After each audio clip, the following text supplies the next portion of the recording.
Au nom du Père qui me crée, au nom du Fils qui me sauve, au nom de l'Esprit Saint qui nous sanctifie. Amour trinitaire, tu es ce soir encore notre souffle, notre vie, notre cœur, nos battements de cœur, nos pensées, nos paroles, notre sourire, notre écoute, notre regard, notre cœur, notre louange, notre amour, notre joie, notre paix et notre prière, notre Père qui es aux cieux, que ton nom soit sanctifié, que ton règne vienne, que ta volonté soit faite sur la terre comme au ciel. Donne-nous aujourd'hui notre pain de ce jour, pardonne-nous nos offenses comme nous pardonnons aussi à ceux qui nous ont offensés, et ne nous laisse pas entrer en tentation, mais délivre-nous du mal. Nous nous tournons vers la reine du royaume de la divine volonté, notre maman du ciel. Réjouis-toi, Marie, comblée de grâce, le Seigneur est avec toi. Tu es bénie entre les femmes et Jésus, le fruit de ton sein, est béni. Sainte Marie, Mère de Dieu, prie pour nous pécheurs, maintenant et à l'heure de notre mort. Amen.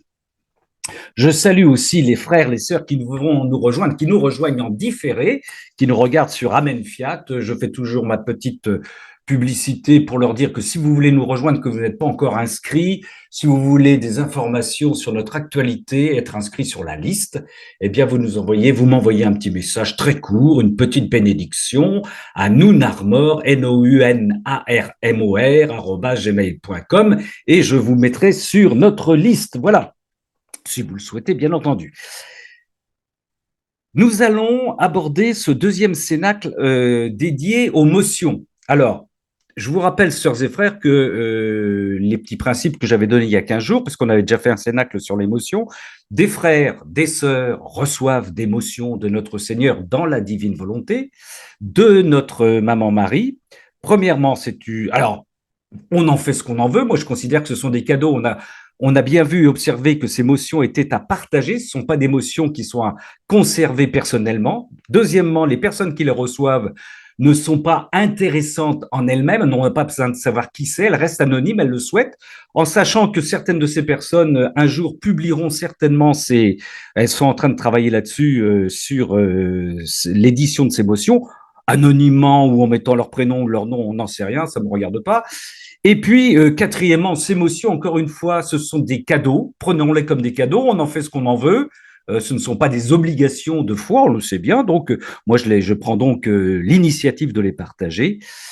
Voilà pour ce que je voulais vous dire, avec une petite introduction que j'ai empruntée au Livre du Ciel, mais auparavant au pape François, qui nous invite, là c'est sur le site du Vatican, et je cite, à partager avec les autres l'expérience que nous avons avec Jésus. Il nous invite à partager avec les autres l'expérience que nous avons avec Jésus, et malgré, dit-il, la fréquence des messages inutiles ou superficiels dont nous sommes bombardés, nous le savons bien, qui sont autant de nouvelles qui ne servent à rien, il dit qu'il est bon de partager les réalités qui, pour le meilleur et pour le pire, ont touché notre vie afin que nous puissions aider les autres. Donc déjà, partager notre vécu de foi, notre expérience de foi. Et il dit justement, parmi ces réalités, il y a notre rencontre avec Jésus. Il faut le faire non pas en se posant en maître pour les autres, mais en partageant les moments uniques où nous avons perçu le Seigneur vivant et proche, qui allumait la joie dans notre cœur, ou essuyait nos larmes, qui nous transmettait confiance et consolation, force et enthousiasme, ou encore pardon et tendresse. Et c'est ce que éprouvent les personnes, bien entendu, qui nous reçoivent ces émotions et qui nous les partagent. Poursuivant, le Saint-Père insiste, exhortant à parler, écoutez bien, des bonnes inspirations qui nous ont orientés dans la vie, des pensées et des bons sentiments qui nous aident tant à avancer, et aussi des efforts et du travail que nous faisons pour comprendre et pour progresser sur la vie de foi, peut-être même pour nous repentir et revenir sur nos pas. Il nous appelle à témoigner de tout ça. En agissant ainsi, nous serons alors surpris, comme dit-il, comme les disciples le soir de Pâques, par Jésus, qui rendra nos rencontres et nos environnements encore plus beaux. Vous trouverez tout ça sur le site Vatican News. D'accord? Je vais y revenir tout à l'heure. Et là, je passe au Livre du Ciel, toujours pour introduire nos motions. Écoutez, je trouve ça magnifique. Jésus qui parle et qui dit, la créature qui fait ma volonté et vit en elle, donc dans la volonté, n'a pas besoin de miracle. Elle n'a pas besoin de miracle. Elle vit, poursuit le Seigneur, sous la pluie des miracles de mon vouloir. C'est intéressant. Elle vit sous la pluie des miracles de mon vouloir. Et elle possède en elle-même la source, la fontaine, qui transforme la créature dans la vertu miraculeuse de ma divine volonté, de sorte que l'on voit en elle le miracle de la patience invaincue, le miracle de l'amour éternel envers Dieu, le miracle de la prière continuelle sans fatigue. Sœurs et frères, si nous vivons dans la divine volonté, nous sommes des miraculés, des porteurs de miracles continuels. Et j'aime bien, vous voyez, cette formule très intéressante, la créature qui fait ma volonté vit en elle n'a pas besoin de miracle. D'accord? Pour les gens qui recherchent du merveilleux, du croustillant, ce n'est pas le cas. Et ce n'est pas le cas non plus de ce qui est proposé, je vous le rappelle, dans nos motions, puisque je vous rappelle, c'est plus un accompagnement spirituel. Ce n'est pas comment dire, du prophétique historique. On va nous dire quand va arriver le jour du premier, comment dire, de l'avertissement, etc. Vous voyez, toutes ces choses qui intéressent parfois les gens. Ce n'est pas du tout ça. Volume 13. Dans le livre du ciel, le 6-9-1921, avant d'aborder la première motion, tu dois savoir que chaque fois que je te révèle une nouvelle vérité concernant ma volonté, c'est une union plus forte que j'établis entre toi et moi, ainsi qu'avec toute la famille humaine. Vous voyez, ça complète ce qui est dit quand on vit constamment dans la divine volonté ou dans un miracle permanent. Il dit, c'est un lien plus étroit, une nouvelle disposition de mon héritage. Sois attentif dès lors quand tu m'écoutes. Au passage, hein, ce qu'on appelle le martyr d'attention, mais qui n'est pas écrit explicitement dans le livre du ciel. Jésus dit souvent, très souvent, sans arrêt, sois attentif. Mais c'est quelque chose qui nous est adressé. Soyons attentifs à ce qu'il dit. Rapporte fidèlement ses bienfaits, il dit à Louisa, rapporte fidèlement ses bienfaits, soit le premier lien de ma volonté avec les autres créatures. Ce qui nous est retourné aujourd'hui, hein, soyons les premiers liens de la volonté du Seigneur avec les créatures. Ça, c'est le 6-9-1921, 6-9-1921 dans le volume 13. Alors, je vais aborder la première motion en vous disant que je n'avais pas prévu de l'annoncer ce soir. Alors, c'est extraordinaire. Enfin, moi, je le lis comme ça, c'est ma façon de lire. Je suis un grand naïf du Seigneur. Chantal, ma sœur Chantal et moi-même, nous avons présenté 2 cénacles passés sur l'ego. Hein. Peut-être que certains nous ont suivis sur l'ego, d'accord? Dans le même moment, notre pape François faisait une catéchèse que vous pouvez retrouver sur Vatican News sur l'ego. D'accord? Cette semaine. Et, et troisième cadeau, troisième concomitance, troisième simultanéité, notre Seigneur, c'est pour ça que je n'avais pas prévu, donne à une personne une motion sur, je vous le donne en mille, sur l'ego. Je vais vous la lire. C'est-à-dire que c'est extraordinaire quand on sait lire les événements, le Seigneur qui suscite, parce que c'est lui qui le suscite chez Chantal et moi-même, un travail à faire sur l'ego, c'est lui qui le suscite, qui nous accompagne. En même temps, carrément, ne soyons pas modestes. Il invite le pape à faire, pour nous accompagner, une méditation sur l'ego. Et notre Seigneur, comme c'est le maître, il ponctue avec une motion sur l'ego. Vous voyez, quand on sait lire les choses, c'est la concomitance, ça c'est la divine volonté. Et c'est ce qu'il a dit, on est dans un miracle permanent, on est sous la pluie des miracles quand on est dans son vouloir. Il y aurait beaucoup à dire sur cette petite histoire, mais moi je la prends très au sérieux et je ne vais pas m'attarder là-dessus, sœurs et frères, mais ça a rapport aussi avec les prophéties, parce qu'on est bombardé actuellement sur Internet de gens qui nous envoient des prophéties de droite et gauche, mais vous voyez aussi que le Seigneur, dans sa relation avec nous, il nous stimule, il nous accompagne, il ponctue. Ça veut dire qu'il nous accompagne. Et en fonction de ce que nous faisons, il peut changer des choses, et notamment des prophéties. Ça, c'est un sujet qu'on pourrait aborder aussi. Mais enfin, voilà. Alors donc, je vous livre cette méditation, cette motion sur l'ego que je n'avais pas prévu et qui est arrivée cette semaine. Encore une fois, après nos 2 cénacles sur l'ego et après la catéchèse du pape sur l'ego. Voici ce qu'il dit. Alors, encore une fois, à chaque fois que le Seigneur, la Vierge Marie s'adresse à quelqu'un, c'est ma fille, mon fils. Moi, j'ai changé ça par mon enfant pour pas qu'on cherche à savoir qui est derrière. Écoutez bien. Tu ne risques rien avec mon amour. Mon amour détruit l'ego. Première phrase, d'accord? Mon amour détruit l'ego. Il poursuit.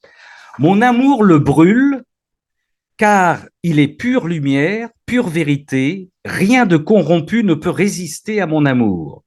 Ceux qui y résistent, en fait, sont ceux qui se sont cachés de lui, cachés de l'amour, montrant ainsi que mon amour les intéresse bien moins qu'eux-mêmes, bien moins qu'eux-mêmes. Mais l'âme qui recherche mon amour et le désire plus que tout s'emploie, poussée par une force qui l'investit, à demeurer face à lui. Et par la puissance de la persévérance que nourrit sa foi, cette âme sentira la mort la gagner dès qu'elle se cachera ou s'éloignera de lui, c'est-à-dire de l'amour du Seigneur. Cette sensation de mort, quand on se plonge dans l'ego, vient du fiel de l'ego qui cherche à la dominer pour l'épuiser de tout. Il poursuit, toujours sur l'ego. Au début, il dit ce sera une sensation quand on se réfugie dans l'ego.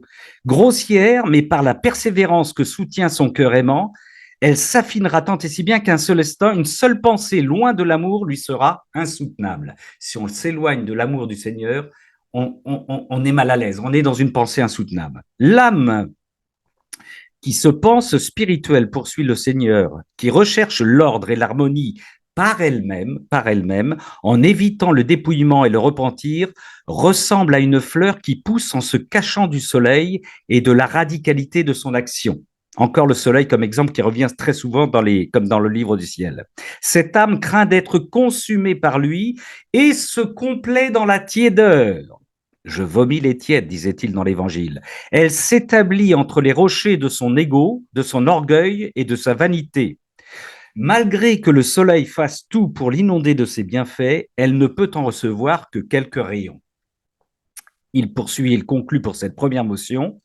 Mon enfant, écoutez, ça aussi c'est ouvert à tout le monde, c'est magnifique. Mon enfant, même si une âme ne me connaît pas, même si une âme ne me connaît pas, si son désir est animé par une bonne volonté pure, je manifeste alors pour elle ma miséricorde et l'aide à s'épurer, la préparant ainsi à notre rencontre. Et il conclut, pour s'assurer que l'on est dans le chemin qui conduit à son plein ensoleillement, son salut éternel, il suffit de savoir si le repentir et le désir du dépouillement de soi-même, le désir du dépouillement de soi-même, grandit en soi, et croire que ce désir n'est pas de soi, mais de Dieu, que ce désir vient de Dieu.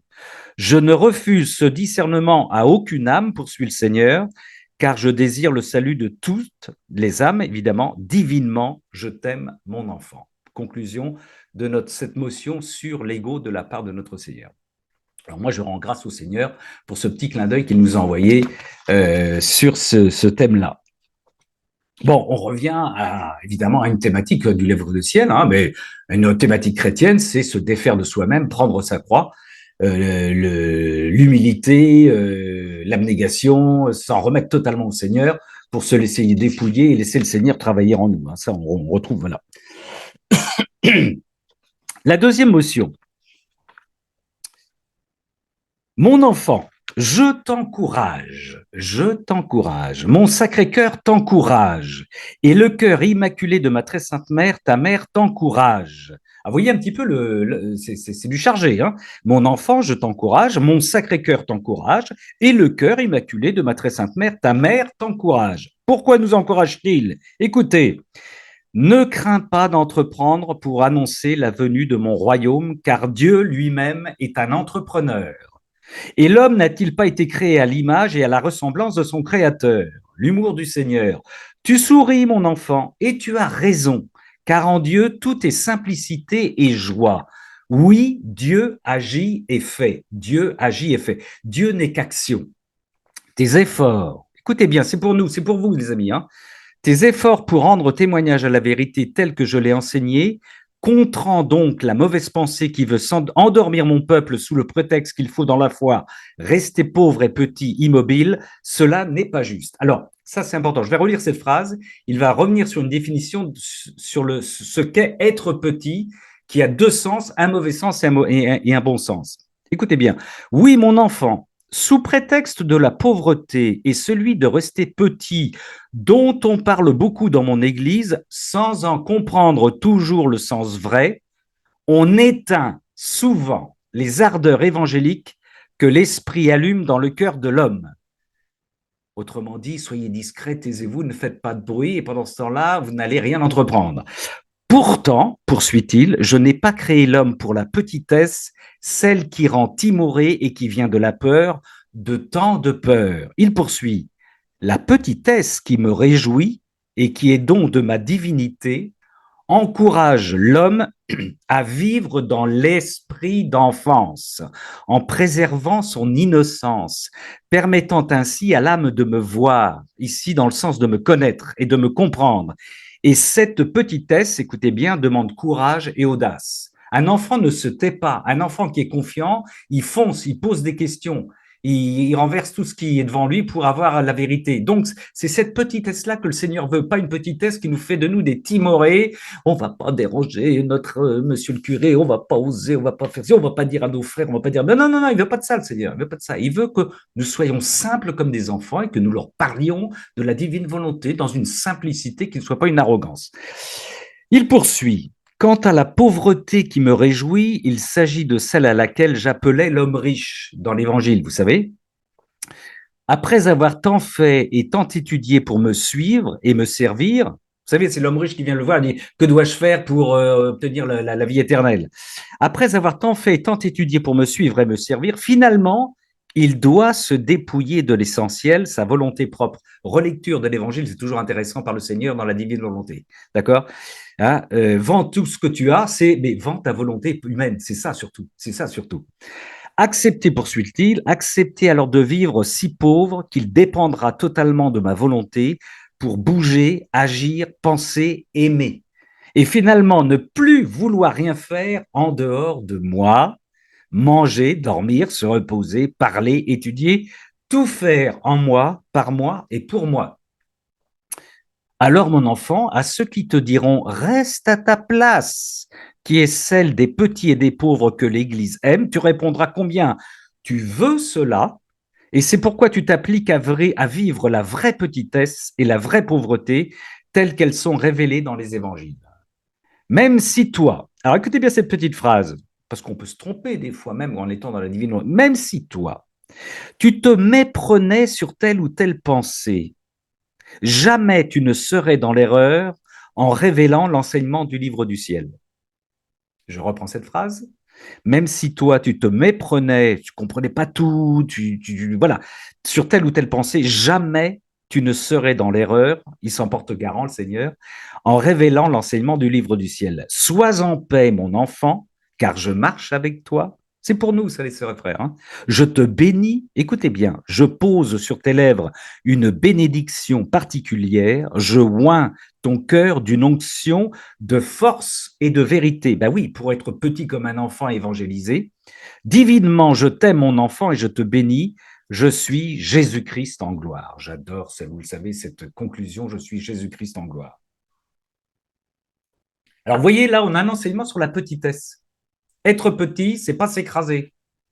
C'est pas être dans nos réunions paroissiales, le tout petit qui s'écrase parce qu'il a peur.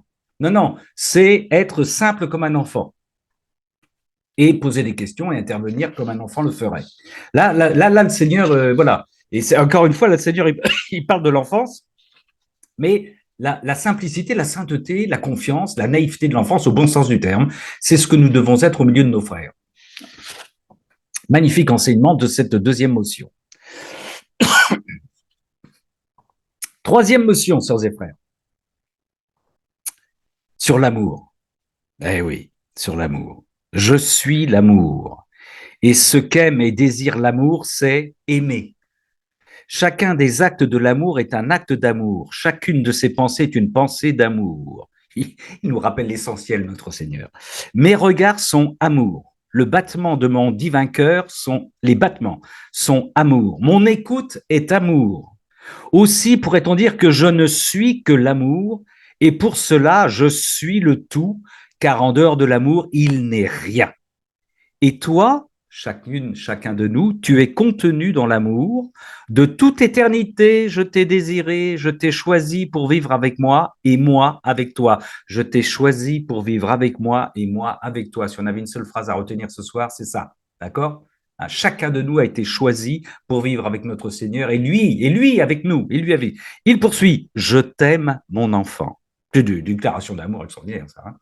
Et puisque l'amour veut aimer, il a une volonté divine afin de créer et multiplier les actes de l'amour et qu'en ses déploiements, il soit glorifié, car chaque mouvement de la volonté divine porte la présence, la vie de l'amour.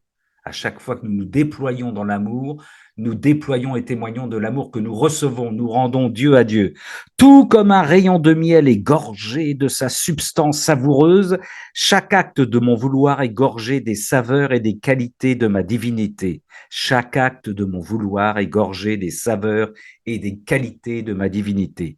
La joie de ma joie, c'est lui qui parle, hein, et que l'on goûte à ce miel de ma volonté, que l'on s'en nourrisse, et que cette communion comble et grise l'âme. C'est pour ça qu'on disjoncte parfois nos frères et sœurs dans la joie. C'est parce qu'on est grisé par l'amour du Seigneur. Il poursuit, il poursuit.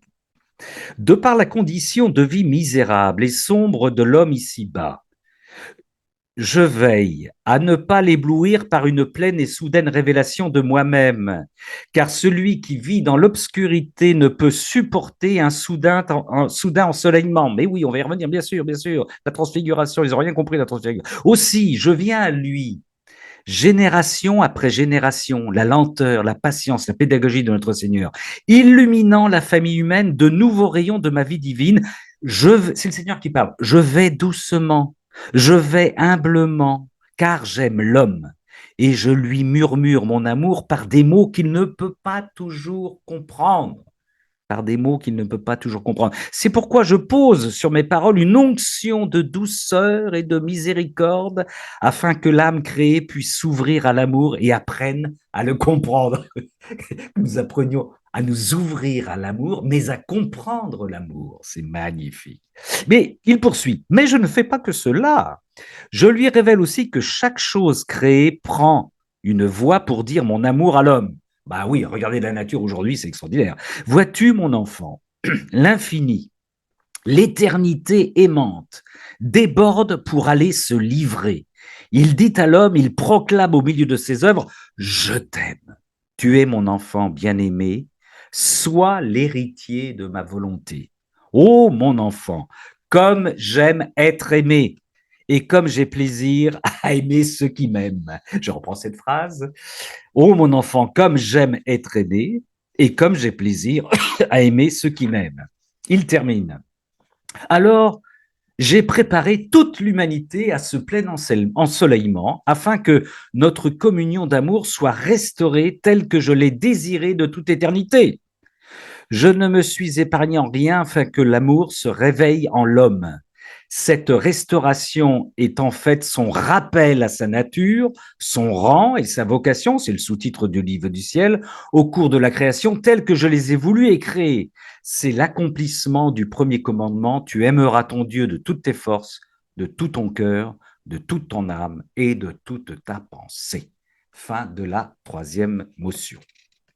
Magnifique déclaration d'amour de notre Seigneur. Nous rappeler l'essentiel, il nous aime.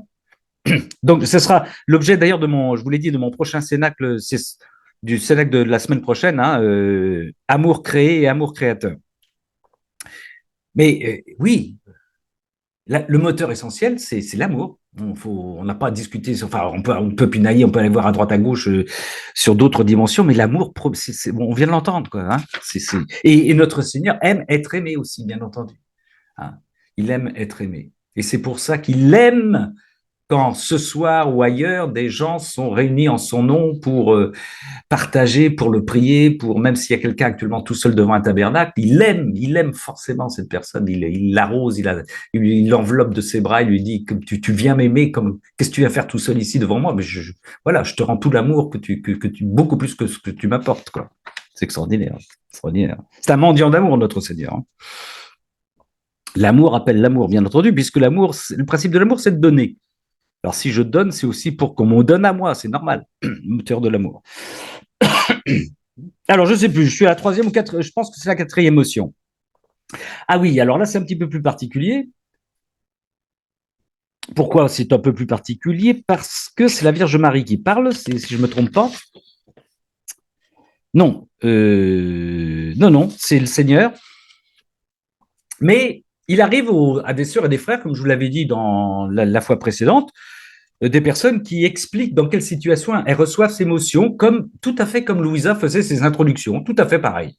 Voilà, ils ont une relation particulière, cadeau, les cieux sont ouverts, le Seigneur fait son choix de communication avec qui il veut, et à partir du moment où, voilà. Alors voilà ce qu'elle explique, cette personne, avant de donner le message. Au petit matin, alors que je suis réveillé et tout absorbé en Dieu, je me retrouve soudain dans cette dimension maintenant familière où m'attend mon cher petit enfant Jésus, roi d'amour. Bon, elle a de la chance, elle a des relations avec le petit enfant Jésus, roi d'amour.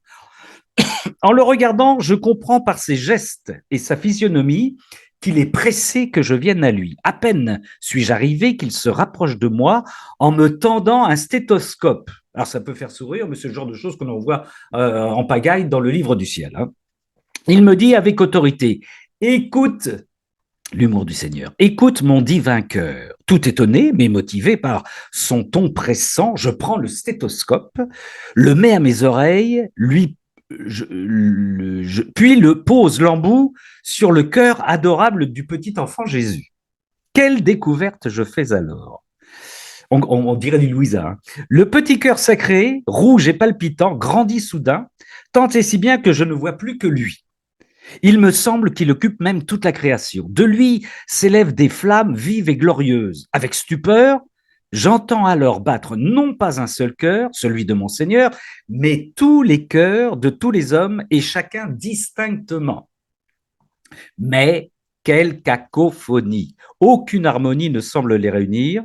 Les cœurs battent à leur guise sans se mettre sous la baguette de leur chef, à tous, le divin cœur de Jésus.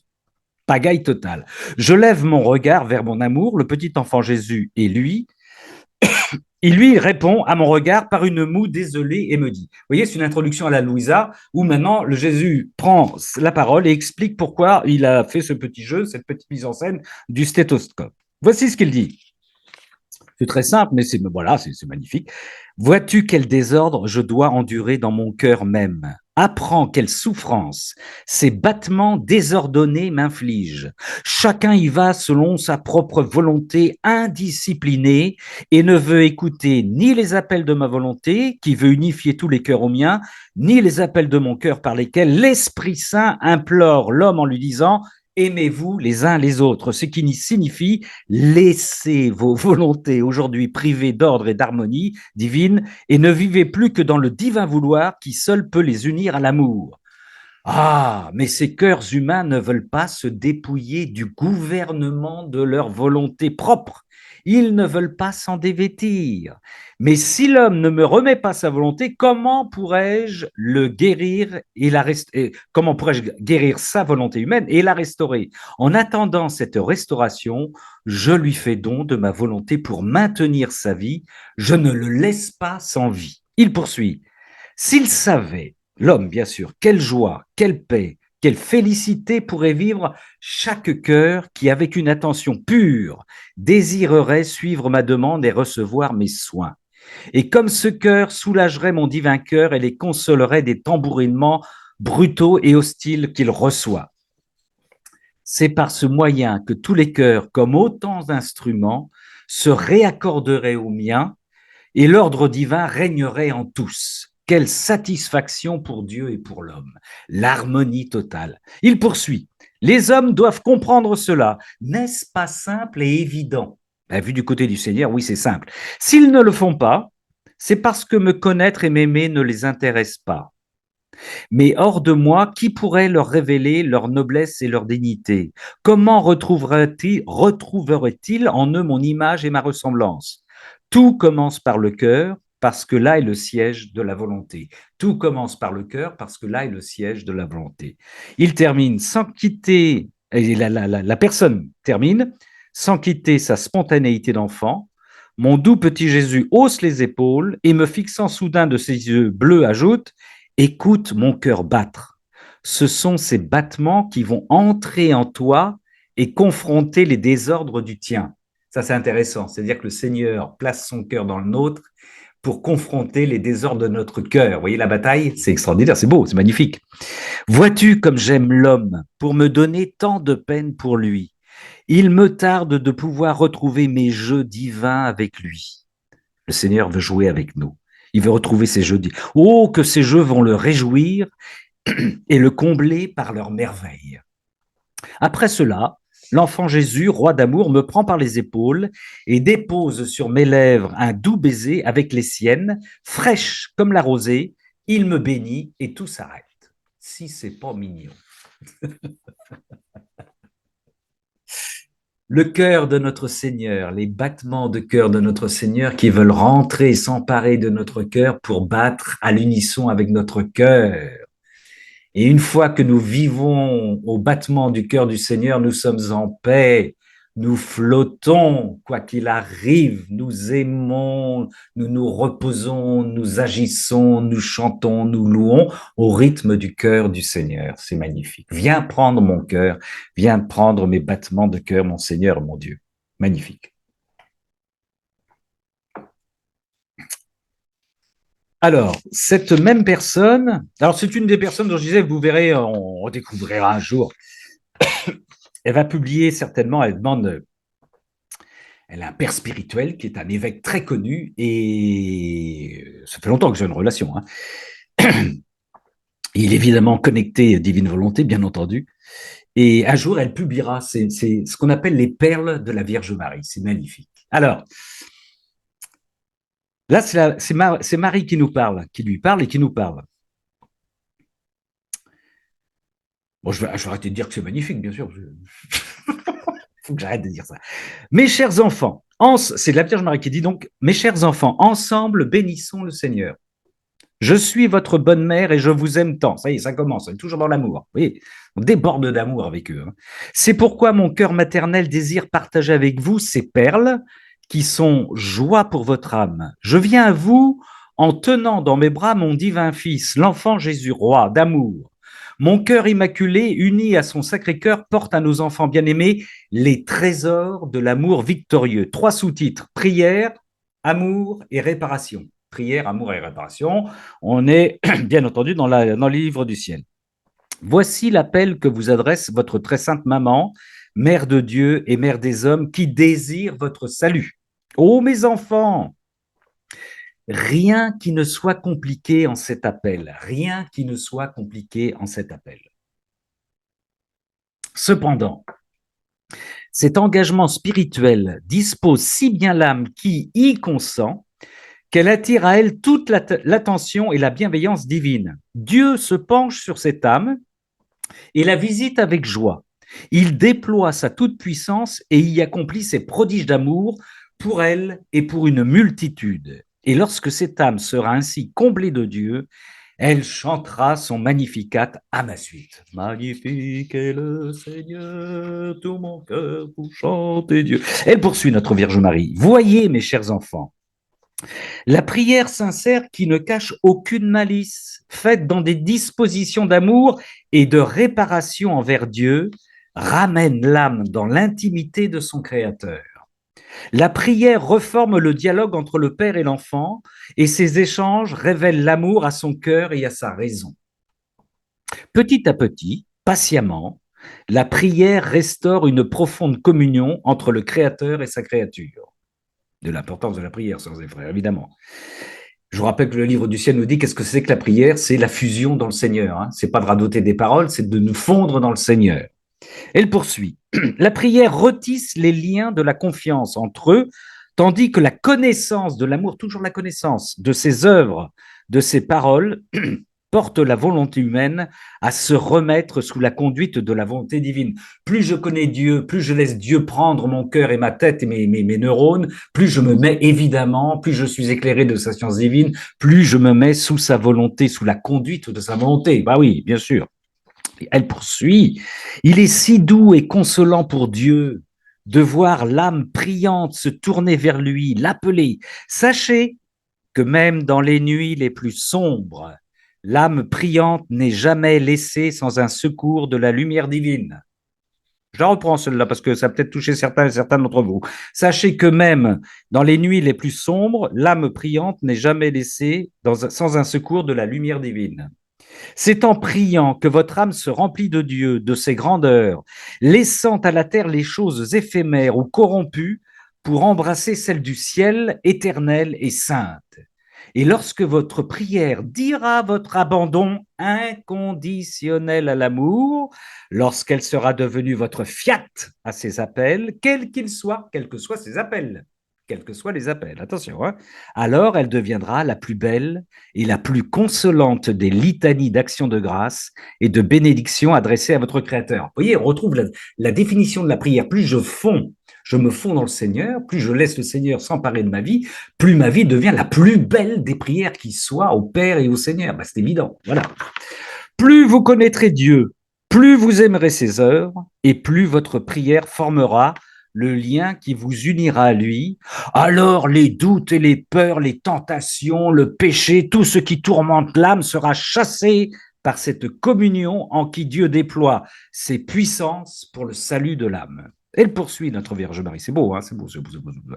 La pénitence, on vient sur la pénitence, de l'importance de la pénitence. Vous allez voir, est un des fruits de l'amour qui s'est fait chair pour porter la rédemption. On accompagne notre Seigneur dans la rédemption, pour porter la rédemption à l'homme. Faire pénitence, pour demander pardon pour ses fautes, ou pour demander le salut de son frère et de sa sœur, n'oublions pas, hein, ou pour demander le salut de son frère et de sa sœur, c'est avoir été touché par l'amour et avoir compris ce que l'amour a consenti et souffert pour sauver l'homme.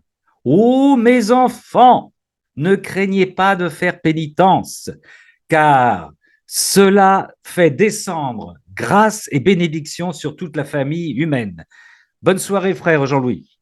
Ne cherchez pas, elle poursuit la Vierge Marie, ne cherchez pas, vous voyez, c'est important, hein, mes enfants, ne craignez pas de faire pénitence, car cela fait descendre la grâce et bénédiction sur toute la famille humaine. Ne cherchez pas nécessairement les grandes pénitences qui impressionnent l'âme et le cœur. Oh, je souffre. Mais offrez les sacrifices et les renoncements cachés dans les petites choses de votre quotidien. Ces pénitences sont inestimables quand elles sont faites unies à mon divin Fils, car elles sont alors investies de sa vie divine. Ah, on revient à Sainte Thérèse avec sa petite aiguille qu'on ramasse avec amour. Et pour ajouter éclat à leur beauté, bénissez et remerciez le Seigneur lorsqu'elle se présente à vous. Voilà, au lieu de dire des fois merde, non, non, on bénit le Seigneur. Vous savez, vas-y, voilà. Hop, Seigneur, je te bénis pour cette épine qui vient de s'enfoncer profondément dans ma fesse gauche. Voilà. Donc, faites tout cela avec un cœur simple, caché du monde. Dieu, votre Père, qui sait tout et voit tout, on retrouve l'Évangile, hein, aime tant la simplicité, la sincérité qui embellissent vos actes. La pénitence rend tout à Dieu. La pénitence rend tout à Dieu. Magnifique, simplicité. Mes enfants, parfumez votre vie par des actes de pénitence et de réparation faits par amour. Ah oui, il faut les faire par amour. Pour l'amour, dans l'amour, et la charité ne vous fera alors jamais défaut. On est toujours sur l'amour. Hein. Sachez que de l'âme qui consent à la sobriété et à la bonne pénitence, qui trouve sa sève, écoutez bien, dans la passion de mon divin Fils, il émane des parfums de sainteté si purs qu'il recouvre et répare un grand nombre de corruptions nauséabondes du péché. Nous réparons pour les autres. D'accord ? Et pour nos péchés. Quel soulagement en reçoivent les cœurs éprouvés et quelle consolation pour la très sainte Trinité, le cœur de votre sainte maman. Mais la plus belle des pénitences est celle que mon divin Fils et moi-même avons accomplie durant notre vie sur la terre.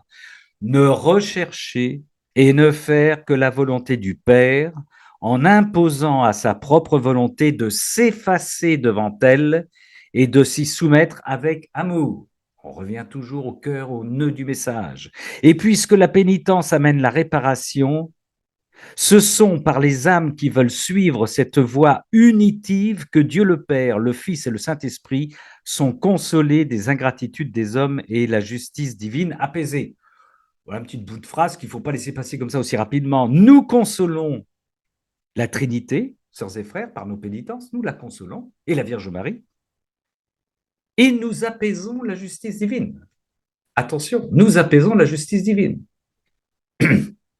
C'est pour ça que, voilà, et on trouve ça aussi dans l'Ancien Testament, des prophètes qui annoncent des malheurs, et puis, comme le peuple se convertit, se couvre de cendres, le Seigneur ne se fâche plus et reporte, comment dire, le châtiment.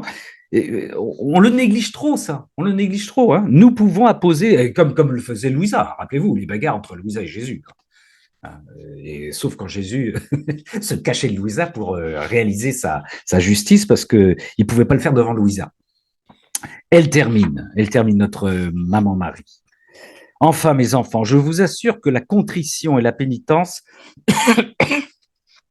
qui plaisent à Dieu, écoutez bien, ne portent pas à l'abattement, ni à la tristesse, ni à la frustration, bien au contraire. En elles se manifestent les vertus divines telles que la joie, la sage résignation, la force et le courage qui glorifient l'amour. Je reprends ça aussi, c'est important, la pénitence, ce que nous faisons de manière cachée dans notre relation à Dieu par nos petites pénitences, ça nous apporte la joie, la sage résignation, la force et le courage qui glorifient l'amour. Et cela contribue à restaurer votre sainteté, faisant de vous les fils et les filles de Dieu, créés à son image et à sa ressemblance. Je vous bénis, mes chers enfants. Et dis pas ça, là, j'ai pas changé, hein, ça s'adresse à tout le monde. Hein. Donc, vous voyez, c'est pour. Je vous bénis, mes chers enfants. Je suis Notre-Dame, mère de Dieu et mère des hommes. Amen. Amen, alléluia. Magnifique. Oh, ben tiens, j'en avais terminé, mais je vais reprendre celle que j'ai lue. Oui.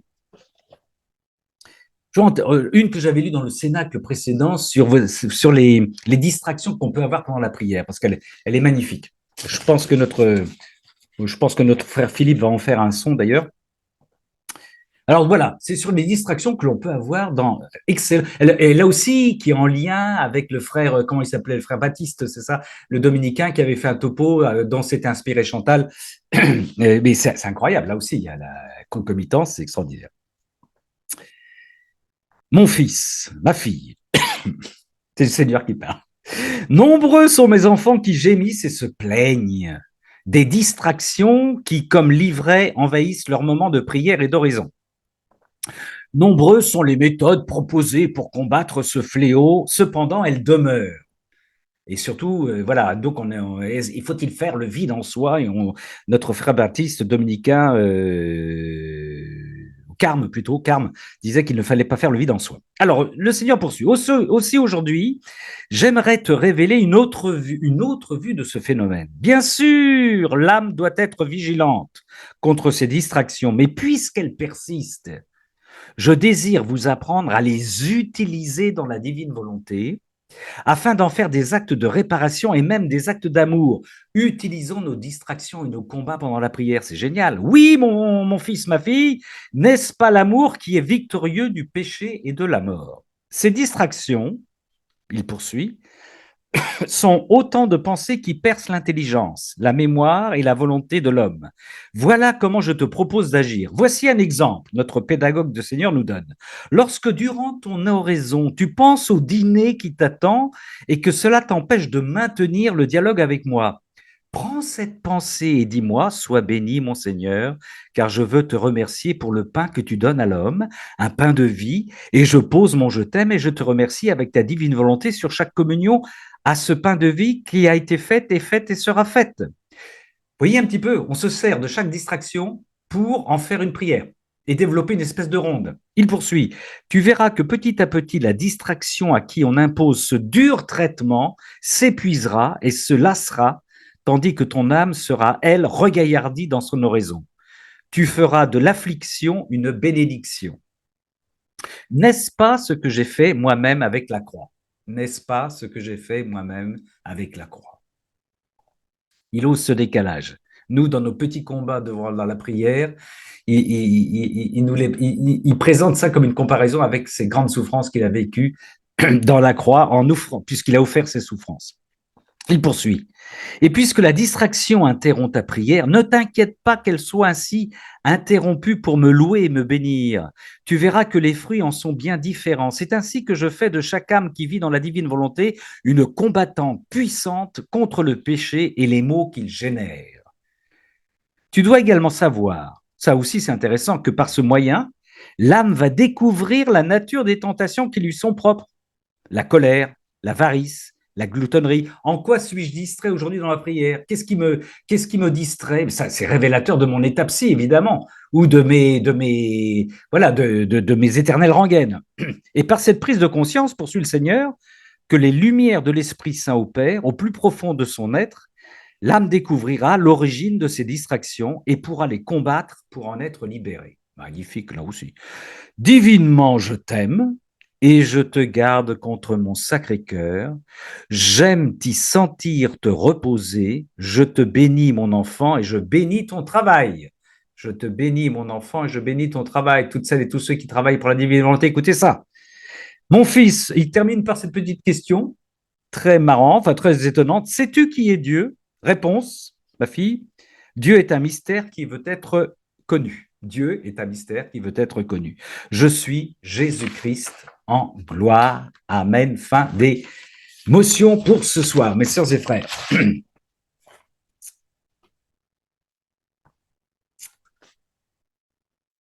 Magnifique est le Seigneur, tout mon cœur pour chanter Dieu. Magnifique est le Seigneur. Puis c'est bien, il m'a laissé parler, il m'a pas mis trop de piquant dans la gorge. Super, merci Seigneur. On a gagné ce soir. Super. Est-ce que vous avez des petites remarques, des petites questions? Voilà, il y a encore une lecture d'autres motions. Euh, je me permets, est-ce que je vais retrouver voilà, je me permets de relire cette phrase qui est très importante pour moi, qui m'a vraiment. Enfin, la créature qui fait ma volonté vit en elle, n'a pas besoin de miracle. Ne courons pas sur les sites internet pour savoir quand Saint-Malo en Bretagne va être inondé jusqu'au bout, jusqu'à chez moi. N'allons pas savoir si la date du miracle annoncé ou la date de l'avertissement, ça n'a aucun intérêt, ça appartient au Seigneur. L'âme qui vit dans ma volonté n'a pas besoin de miracle, elle vit sous la pluie des miracles de mon vouloir. Retenez ça, mes sœurs et frères. Elle vit sous la pluie des miracles de mon vouloir. Que voulons-nous de plus? Non, non, non, non, non, ne fâchons pas notre Seigneur. Ma sœur Vicky, ma sœur Françoise, Samir, allons-y. Vicky, ouvre ton micro, ma sœur Vicky. Ramon, merci beaucoup pour l'émotion. Ça rejoint certaines choses que je vis depuis un instant dans la divine volonté. Amen. Je commence par la petitesse. Oui. C'est une petitesse qui est vraie, donc une vraie petitesse qui est l'esprit d'enfance Oui. et qui produit le courage et l'audace dans la recherche de la vérité. Ouais. Il y a la semaine passée, on était encore en train d'écouter les sœurs qui disent, mais de qui vous prenez-vous quand vous commencez à parler de divine volonté, parler de tout ce qu'elle rapporte, etc. De qui vous prenez-vous? Eh oui. On a la parole de Dieu, on a tout ce qu'il faut. Vous autres, vous vous prenez pour qui? Eh oui. Ah, et alors, les sœurs qui étaient avec moi dans la divine volonté, en fait, mais je leur ai dit, mais dites-leur quand même que vous devenez d'autres Jésus. C'est pas Ah oui, en plus, d'accord. ce que vous prenez-vous, se prend comme d'autres Jésus.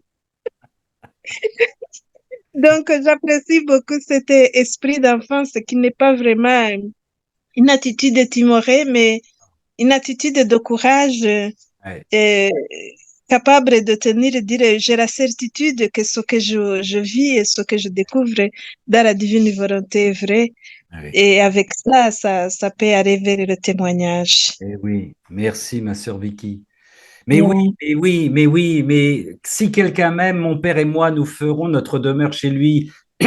Tes sœurs, elles le croient de manière, enfin, je les juge pas, mais à leur réaction, elles le croient de manière intellectuelle. Toi, tu es en train de leur dire que tu le vis et elles te prennent pour une déjantée qui a de l'orgueil démentiel. Or, Oui, voilà. nous appliquons à travers ça d'une manière très naïve et enfantine, mais on dit, mais oui, J'ai la Trinité en moi, ils l'ont dit dans l'Évangile. J'aime Dieu de son amour, donc il habite en moi, donc je suis un tabernacle vivant, je suis une hostie vivante, je suis une copie de notre Seigneur, je suis un autre Jésus. Mais si vous n'y croyez pas, si vous ne, c'est vous n'êtes femme et homme de peu de foi. Voilà. Reprenez les phrases dans l'Évangile, quoi. Nous faisons notre devoir. Voilà. Mais le tragique de la divine volonté, c'est qu'elle nous amène à la réalité de ce qui est révélé depuis le début et à laquelle on est confronté et à laquelle il va falloir dire j'y crois ou j'y crois pas et j'en vis ou j'en vis pas. Et alors effectivement, c'est douloureux hein, d'entendre dire les frères et les sœurs, vous êtes complètement, vous vous prenez pour qui? Mais vous vous prenez pour qui? Eh oui, ben oui, ben oui.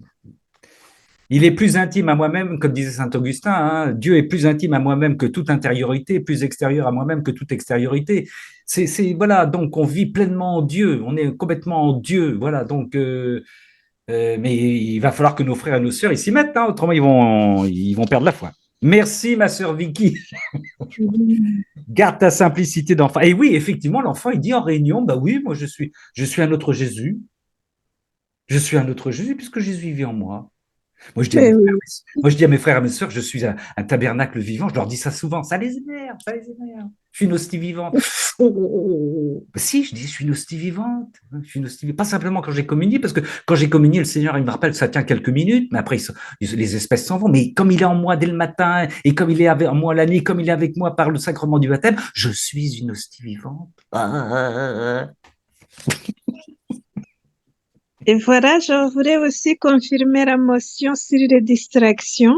Oui, Un petit témoignage, c'est que quand j'ai commencé à vivre dans la divine volonté, j'avais une avalanche de distractions que j'ai jamais vue, que j'ai jamais vécue dans ma vie chrétienne, quoi.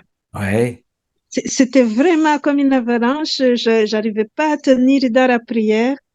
Et puis, donc, petit à petit, j'ai commencé à dire je t'aime dans ça. Dans mettre mon je t'aime à Jésus. Que, enfin, je pense à telle chose, j'y mets mon je t'aime, Seigneur. Et je te redonne.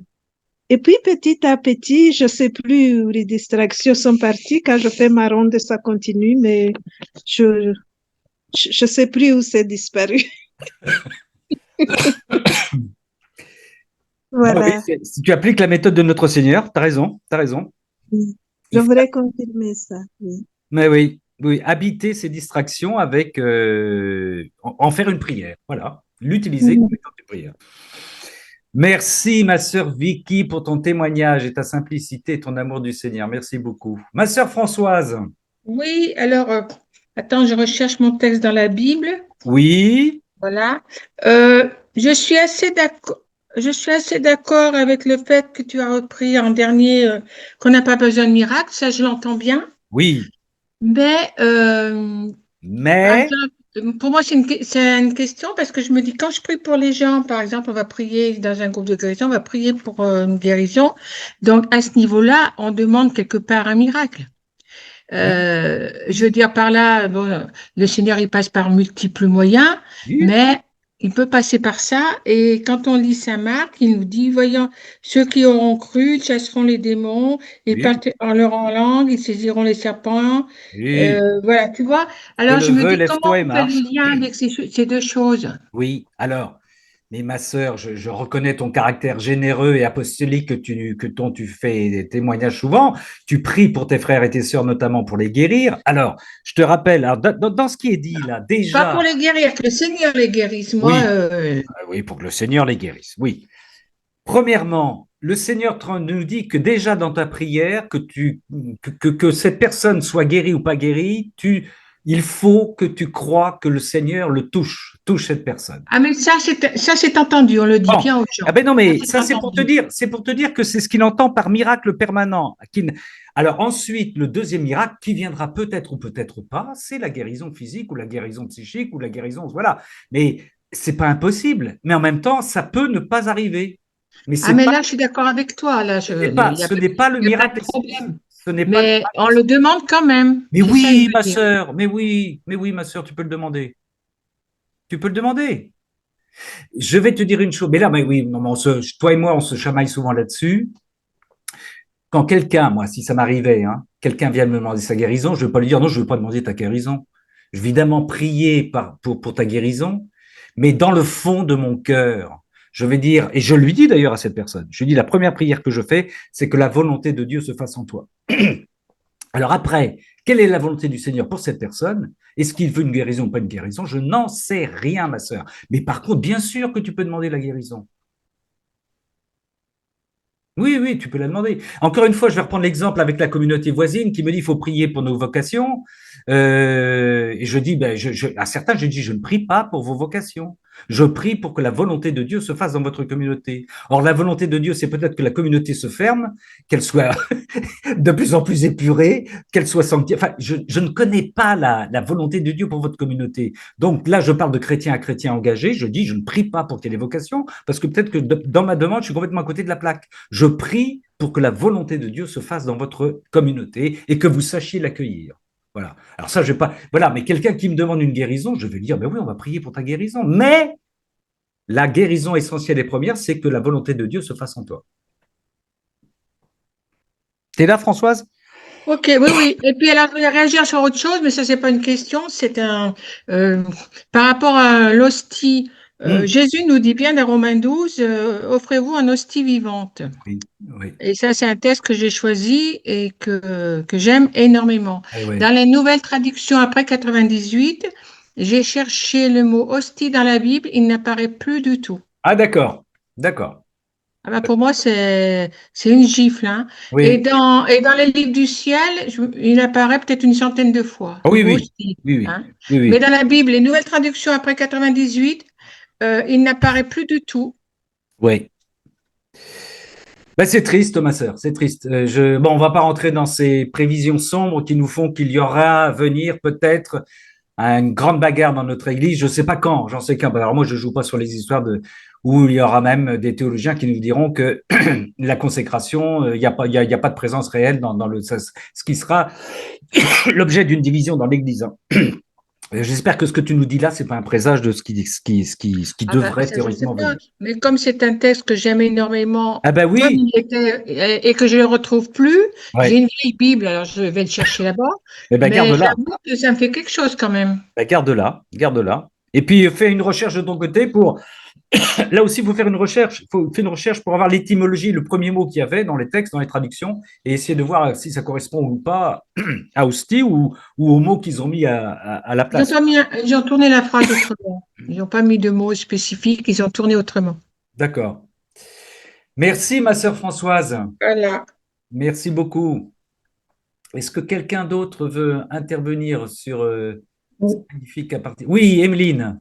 Ah, oui, pour rebondir là avec ce témoignage, c'est vrai que moi, je me suis rendu compte que les nouvelles traductions là de 1997, elles étaient très très fades. Et en fait, c'est des traductions qui doivent convenir à tous les pays francophones. Mais c'est vrai que moi, j'ai ressenti vraiment un appauvrissement extrême. Et c'est vrai que l'importance de garder vraiment toutes les anciennes Bibles, parce Oui, que là, on a tout le suc voilà. d'accord. Euh, je voulais aussi rebondir par rapport au témoignage de Vicky concernant les distractions. Et moi, je me suis rendu compte justement la semaine dernière, avec le témoignage de Frère Baptiste, un petit peu ce qu'étaient les distractions. Et, euh, et j'ai écouté aussi un témoignage sur Radio Espérance d'un frère Benjamin. Et Oui, c'était cette même journée. Et j'ai trouvé, ça m'a vraiment aussi fait comprendre beaucoup de choses sur les distractions, au point où je me dis, bah, j'aimerais beaucoup avoir beaucoup de distractions parce que ça me permet d'offrir, de détourner un peu les distractions que j'ai eues et de les offrir à Jésus. oui, Et ça, c'est la première fois que je me rends compte de ça parce que moi, les distractions, je me disais, allez, je les mets à la poubelle tout de suite, mais c'est pas ça qu'il faut faire. oui, oui. Et j'ai trouvé ça vraiment tellement parlant que j'ai envie d'en avoir beaucoup parce D'accord, je que ça me comprends. permet de Voilà. Quand on veut se débarrasser, c'est l'ancienne école, quand on veut Oui, se débarrasser de nos distractions, on cherche à reprendre le contrôle sur soi-même. On revient dans notre propre. On veut faire bien. On veut faire bien. Oh, j'étais impossible aujourd'hui, je n'ai pas réussi à prier bien parce que j'étais distrait, je n'ai pas arrêté. Voilà, mais c'est je. Alors que là, le Seigneur dit, mais sers-toi de tout ça. C'est révélateur de ce à quoi tu penses, c'est révélateur de tes obsessions, révélateur de tes mal-être, révélateur de ce qui t'a perturbé aujourd'hui. Eh bien, offre-moi tout ça, moi je me prends tout ça sur la croix aussi. Je voulais faire ci, je voulais faire ça, on m'a crucifié. C'est une perturbation, c'est une distraction. On n'a pas arrêté de distraire le Seigneur de sa vocation, de nous aimer. Voilà. Mais oui, ouais. Et donc là, on s'abandonne aussi. Ah, ça y est, je me prends une distraction, pouf, je pars avec elle et je l'offre au Seigneur. Tout à fait. Tout à fait. Merci, Emeline. Marie-Claire, ma sœur Marie-Claire, il faut ouvrir son micro. Si je ne me trompe pas, hein, c'est Marie-Claire qui veut nous parler. Hop là, je cherche. Madame Voutot, s'il vous plaît. Alors, ben, en attendant, Christine, il faut ouvrir ton micro, s'il te plaît. Merci. Alors moi, j'ai écouté avec beaucoup d'attention ce qu'a dit Vicky parce que c'est vraiment typique de ce qu'on peut ressentir dans vraiment la base de la divine volonté. Moi, j'ai pas lu les 36, hein, je le dis franchement. J'en écoute plus que ce que j'en lis. Et c'est d'ailleurs bien agréable tout ce qu'il y a qui est réalisé sur Amen Fiat, la divine volonté, etc. Et moi, je rends grâce parce qu'on a quand même beaucoup, beaucoup de cadeaux à notre disposition et ce que d'ailleurs je partage. Je partage énormément. Moi, j'ai un groupe WhatsApp sur lequel je partage. Il y a beaucoup de gens qui sont intéressés par la divine volonté, mais à côté de ça, il y a une certaine réticence parce que c'est cru. C'est très cru, hein, comme on a lu assez récemment, quand Jésus veut déverser son amertume dans la bouche de Louisa, les gens disent, mais enfin, mais c'est absolument ignoble, comment est-ce qu'on peut faire ce genre de choses, etc. Et Donc oui, ça choque un peu oui. les gens s'arrêtent à ça. Mais je voulais rebondir sur quelque chose de beaucoup plus général que la divine volonté, c'est-à-dire qu'aujourd'hui dans l'Église, il y a malheureusement, je dis bien malheureusement, et on a beaucoup à prier là-dessus, énormément de prêtres qui d'abord ne croient pas en l'enfer et ne croient pas au purgatoire. C'est-à-dire qu'on est arrivé dans l'Église catholique à une protestantisation de l'Église. C'est-à-dire que, voilà, on se pardonne nous-mêmes, c'est très bien, tout va très bien. De toute façon, Jésus, il est mort sur la croix, on est tous sauvés. Donc, on n'a plus besoin de rien faire. Il n'y a pas de purgatoire, il n'y a rien du tout. Quant à l'enfer, c'est une vue de l'esprit, on regarde trop de films à la télé, etc. Donc là, la problématique, elle est beaucoup plus profonde. Et j'ai entendu quelque chose d'intéressant sur 1998, et je pense que c'est avant. Moi, je pense que les traductions qui datent d'après Vatican II ont dû commencer déjà à déflorer un petit peu toute la quintessence des traductions initiales de la Bible. Donc voilà, j'ouvre peut-être un débat qui est beaucoup trop grand, mais c'est pas facile. C'est pas facile. Le Seigneur le dit. Enfin, bon, on va pas s'éterniser là-dessus. Le Seigneur le dit qu'il y a une purification de l'Église qui est en cours. Il en parlait à l'époque de Luisa Picaretta, hein, 19e, fin du 19e, début du 20e, et ça va continuer. Il nous l'a dit. Hein, il nous l'a dit qu'il est nécessaire que notre Église soit purifiée par le sang de ses martyrs pour qu'elle. Il le dit. C'est clair et net. Donc, c'est qu'il y a du problème, c'est qu'il y a des choses à nettoyer. On doit, ma sœur Christine, aimer nos prêtres, prier pour leur conversion comme on doit prier pour notre conversion. C'est douloureux, effectivement, d'entendre un prêtre, effectivement, qui ne croit plus au purgatoire et encore moins à l'enfer, etc., etc. C'est clair, quoi. C'est douloureux. Eh bien oui, il y a une évangélisation de notre Église à faire, à laquelle nous devons participer, à laquelle nous sommes appelés. N'oublions pas que dans la divine volonté, même si nous ne sommes pas confrontés oralement à ces gens-là, nous pouvons réparer. Tu vois, il y a tout ce que nous donne le Seigneur dans la divine volonté, nous pouvons priver, intercéder, réparer, louer en leur nom. Hein, offrir ça, c'est important ça. Hein. On a toute cette, j'allais dire, excuse-moi, cette batterie d'instruments que nous donne le Seigneur pour agir en attendant, tu vois, hein, en attendant de voir un meilleur. Voilà. Merci Christine. Est-ce que, oui, Marie-Claire. Oui, bien, c'est tout simplement, moi je voulais rebondir un peu sur les miracles je pense qu'il y a peut-être la différence sur le mot de chercher les miracles ou bien accueillir les miracles. Oui. Parce que la différence, c'est qu'il ne faut pas rechercher nécessairement des choses extraordinaires et exiger du Seigneur des miracles. Mais s'il veut les donner, simplement accueillir. Donc, on peut prier pour les miracles, bien sûr. Mais, comme disait ma sœur tantôt, on prie bien sûr pour les miracles aussi. Mais disons que la différence, c'est accueillir ce que le Seigneur veut donner. Et s'il les donne pas, être toujours dans la joie. Oui. Recevoir ce qui, ne pas les chercher. Oui. Il y a la différence entre chercher et accueillir le miracle. Nous sommes d'accord, Marie-Claire, bien sûr. Bien sûr, bien sûr. Mais non, mais tu as raison, parce qu'on va parvenir sur le débat précédent avec Christine, mais nous avons aussi des gens qui ne veulent pas accueillir, même dans notre Église, qui ne veulent pas accueillir les miracles. C'est clair et net. Hein. Et l'Église est tellement prudente.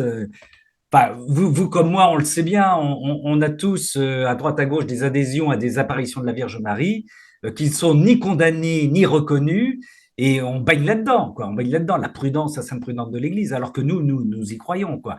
Nous avons su accueillir ces interventions. Les membres de notre Église ne savent pas attendre, sont prudents, etc., etc. Je rappelle toujours qu'entre la première apparition de notre Seigneur à Sœur Faustine et le premier dimanche de la Miséricorde instauré par notre pape Jean-Paul II, il y a eu un siècle. Hein. Alors, vous voyez. Ah oui, ah oui. Ouais, oui. Et les derniers jours de sa vie, le pauvre père spirituel de Sœur Faustine a été envoyé aux États-Unis pour qu'il il avait interdiction de parler de la divine volonté, de la divine miséricorde, pardon, interdiction de parler de la divine volonté, de la divine miséricorde, et on l'a envoyé aux États-Unis. Il avait le droit d'exercer de célébrer, mais tu te fais discret, tu ne parles pas de tout ça. Bon, voilà, vous voyez.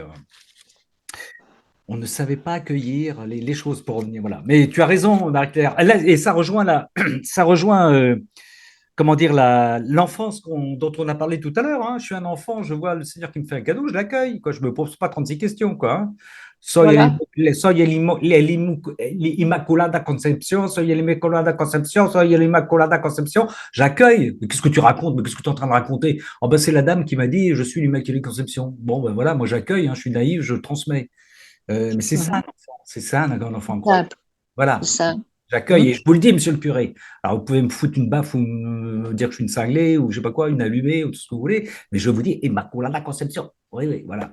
Je suis un enfant et je traduis. Et d'ailleurs, c'est pas pour rien que le Seigneur, dans toutes les apparitions, la plupart du temps, s'adresse à des enfants. C'est pas rien non plus. Hein. Vous regardez les apparitions mariales, ça commence avec des gamins, des enfants qui peuvent grandir ensuite devenir adultes. Hein. Suivez mon regard, mais dans la plupart des apparitions, ce sont des enfants. Et Louisa, il a dit que le Seigneur, il a choisi Louisa parce que c'était la plus petite des plus petites. Il a fait le tour du monde, le Seigneur, pour trouver la moins instruite et il n'a pas dit la plus bête, hein, parce que Louisa était très intelligente, mais la moins instruite a une année de scolarité et la plus petite. Voilà. Ben oui, c'est ça, c'est ça.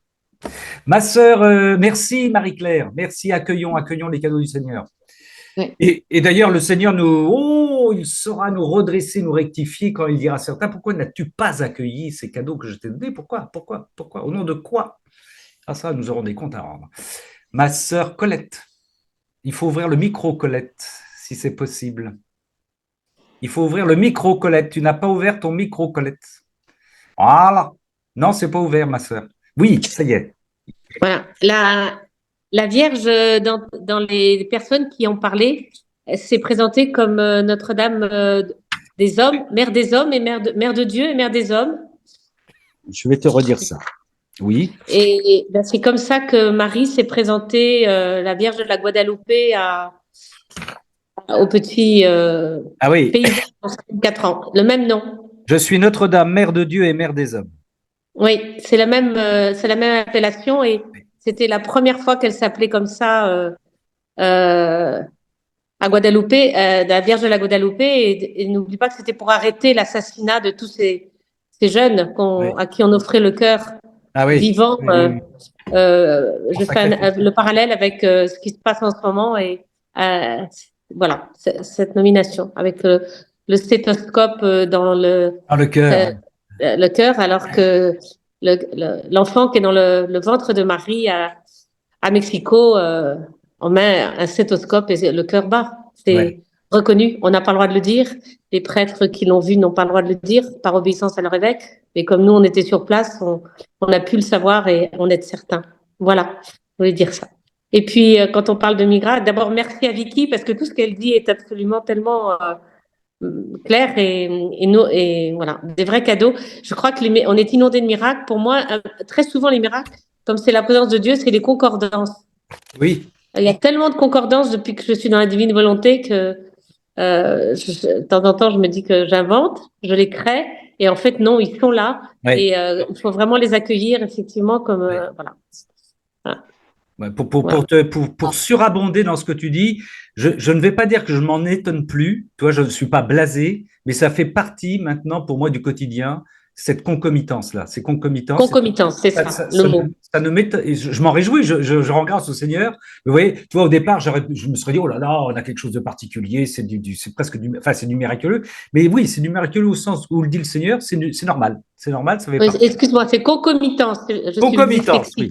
Je me suis trompée. Ouais. Et puis, je m'excuse d'occuper la parole par une question personnelle, mais je sais que Christine connaît Brigitte et toi aussi. Le hasard veut que je sois à une demi-heure de chez elle. Je l'avais absolument pas prévenue pour jouer la concomitance. Parce on va à un mariage à côté. J'avais même pas regardé je suis nulle en géographie. Et je ne peux pas m'imaginer de pas la voir demain si elle est à Ars. Mais comme j'ai pas de nouvelles d'elle et qu'elle m'envoie souvent des nouvelles, est-ce qu'elle va bien? Est-ce qu'elle est à Ars? Bon, d'accord, mais ça, on verra. Voilà, c'est tout. Merci. Merci, ma sœur Colette. Voilà, merci. Jean-Bernard, parce que je vois que Jean-Bernard va intervenir aussi. Laissons la parole aux hommes un peu, comme un frère Jean-Bernard. Nous t'écoutons. Oui, d'abord, je dois dire que j'étais émerveillé par toutes les motions qui ont été citées. C'est vraiment merveilleux. Amen. Et en fait, ça m'a permis de comprendre enfin une phrase de l'Évangile qui pour moi était une exagération. C'est quand Saint Jean termine en disant il y a encore beaucoup d'autres choses que Jésus a faites. Oui. S'il fallait écrire chacune d'elles, je pense que le monde entier ne suffirait pas pour contenir les livres que l'on écrirait. Et j'ai vraiment compris à ce soir ce que ça voulait dire. Jean-Bernard. Tout ce qui a été, oui, mais enfin, tu le savais. Là peut être écrit, quoi. Ouais. Ah, non, mais là, on comprend que tout le monde ne suffit pas pour. Ouais.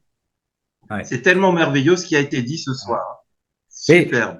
C'est ce que j'avais lu, je ne sais plus, alors j'ai perdu la référence la semaine dernière, le Seigneur qui dit à Louisa, si je devais écrire tous, c'est pas 36 volumes, c'est beaucoup plus, c'est beaucoup plus. Oui. Et voilà, il poursuit avec ces motions qu'il distribue à droite à gauche, il y en aura de plus en plus parce que le Seigneur voilà, nous ouvre les cœurs, les dispositions et vous allez voir. De même, sœurs et frères, que il me fait découvrir des femmes qui petit à petit vont prendre la parole et vont témoigner. Ça aussi, tu vois, c'est la même chose.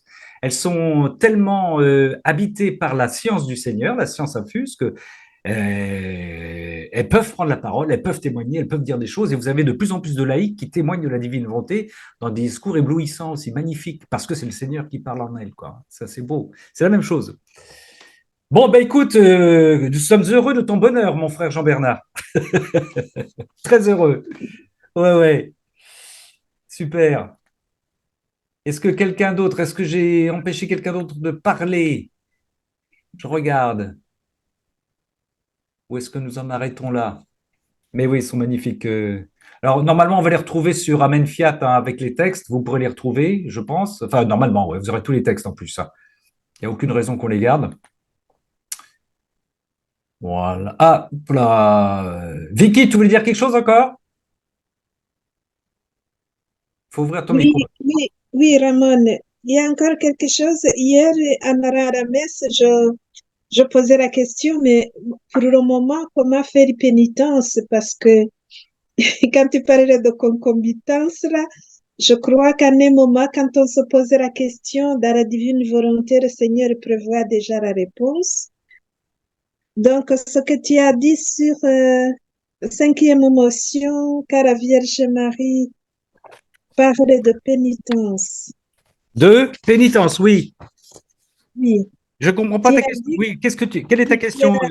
Oui. Tu as dit que, c'était ma question hier, comment faire pénitence dans la divine volonté. Ça m'a invité. Et je te remercie beaucoup parce que à la fin, la Vierge Marie dit que la pénitence qu'elle et Jésus ont pratiquée. Oui, oui, oui, oui, oui, bien sûr. Et imposer à sa propre volonté de s'effacer devant la volonté divine. Mais oui, mais c'est ce que dit le Seigneur, c'est le martyr le plus exigeant pour nous Donc, quotidiennement.